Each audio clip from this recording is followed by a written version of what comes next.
We are all enslaved by a few people with money. This is a very complex issue as it involves many political, economic, social, and psychological dimensions. Here are some possible ways and actual examples. Monopoly. People at the top of society usually hold resources and power, and they can use monopoly to control the market and prices of goods.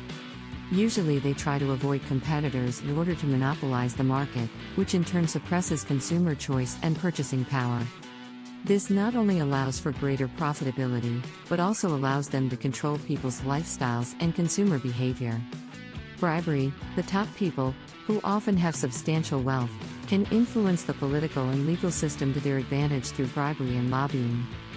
This behavior can be restricted by law and by regulatory agencies, but in practice, many top-level individuals are able to evade the law by various means. Wage manipulation. Top-level individuals can manipulate wages to control large segments of the population. For example, they can keep workers' wages relatively low by limiting minimum wages and negotiating jointly. At the same time, they can maintain their power and status by keeping their own wages high. Consumer culture. The top people can control the majority of the population through a consumer culture.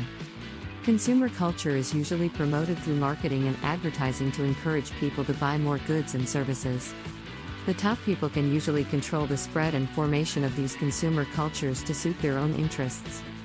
At the same time, they can stimulate economic growth in this way in order to maintain their status and power.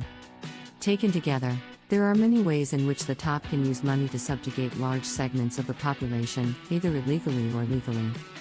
This phenomenon exists in all countries and regions, and it is a difficult issue to limit and combat illegality effectively.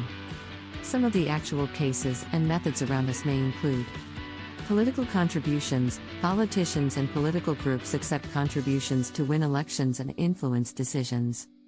These contributions come from corporations, wealthy individuals, and other wealthy individuals who expect support or special treatment from politicians or groups. This can lead to policies that favor the interests of the rich over those of the majority. Monopoly. Some large companies gain a dominant position by buying other companies or preventing competitors from entering the market. They can use this position to control markets and prices so that consumers pay for higher priced products, thereby increasing their profits. Finance. Some financial institutions use complex financial products and opaque transactions to reap profits. These financial institutions can harm consumers and small businesses by raising interest rates, charging high fees, and manipulating the market. Labor exploitation.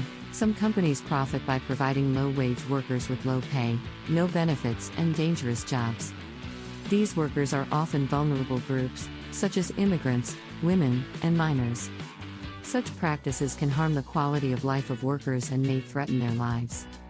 Overall, people at the top control the social and economic system through the use of resources and power, and these actions have a negative impact on the majority of people and place them in a vulnerable position.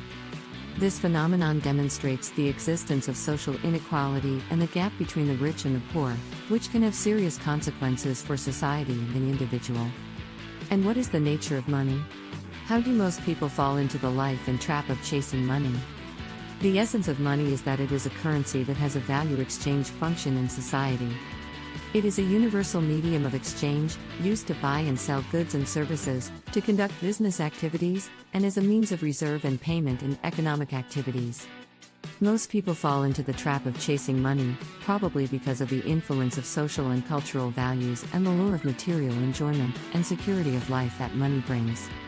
In modern society, money is seen as one of the measures of personal worth and social status, and is often associated with success, power, and fame. As a result, many people believe that they can only achieve their goals and pursuits if they have sufficient wealth. However, the pursuit of money can lead people into an endless cycle of material enjoyment and wealth ownership, neglecting spiritual needs. In addition, for those who do whatever they can for money, money can become a moral problem, leading them to commit immoral acts that undermine social order and personal values. Therefore, money should be pursued with restraint and purpose, not for the sake of money itself. People should realize that money is only one of the means to achieve personal goals and pursuits, but not the only purpose and meaning. It is important for people to balance their material and spiritual needs, and to maintain moral and ethical principles while acquiring money to ensure the healthy and balanced development of themselves and society.